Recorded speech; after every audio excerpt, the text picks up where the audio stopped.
I was camping with my wife and her family at a small remote lake in New Mexico. There were about 10 people in our group, another group of 6 on the next campsite. It was nighttime and both groups were doing typical activities, making s'mores, having a few drinks, and telling stories, when we all heard what sounded like a little girl yelling out for help. Neither group had children with them, but we were all positive we were hearing a little girl, and decided to search for her. We were all running towards the direction of the yells. As we got closer and closer, it started sounding more animalistic than a little girl's scream. We were all frightened by the noise, but were very concerned about the little girl. Maybe 100 feet away from us in the field, what we saw was far from human. It was a very tall, pure white figure, standing making that noise. We all agreed this thing was maybe 6 feet tall, skinny and white as can be. We made our way closer to investigate, but whatever it was started backing off as we got closer, and it disappeared into the trees. All night long we continued to hear a little girl calling for help as we tried to sleep.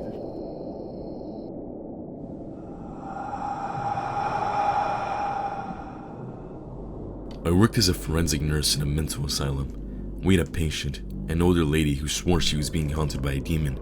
When caretakers would go into her room, she would tell them about her experience. She was diagnosed with schizophrenia, so we tried our best to comfort her, but she was certain it was in her room. One day, we went into her room for a normal care routine, and after we left, seconds later, she started screaming bloody murder. We'd run inside to find her looking like she'd been in a fight. Bloody lips, black eyes, and markings all over her body. No one ever saw her hurt herself. The next days would convince me that there's something in that room. She was placed in protective restraints because the psychiatrist thought she was hurting herself. That same day, I heard footsteps coming from her room, but there was no one to be assigned there until later in the day. I quickly turned to the direction of the room. The light had been flickering, and all of a sudden a shadow quickly moved across. I quickly ran, opening the door. I would find her on the floor, restrained with new markings on her body, and a table thrown across the room. The room was secure, so there's no way someone else was doing this. When we asked her questions, she'd just say, "It was the demon."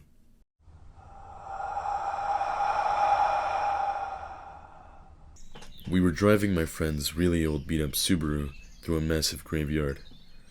We stopped and walked down a hill and came across a little pond. There was someone sitting on a rock on the other side of the pond. The figure was all black, and we couldn't really make out any features other than the fact that it looked like a man who was wearing some old-style top hat. We stupidly waved and shouted hi. He didn't show any acknowledgement and continued sitting still on the rock. All of a sudden, he jumped to his feet, started running to us on the water, and then vanished into the water about halfway on the pond. My friends and I screamed and ran back to the car. The car wouldn't start, and we heard something banging on the back of the car. It wasn't a constant bang, but every few seconds or so we'd hear it. Nobody was outside from what we could see in the dark, but something was making that noise on the car. I opened my phone and started dialing my mom to give us a boost, but I had no service. None of us had any cell service. The next 30 minutes were spent trying to get the car started.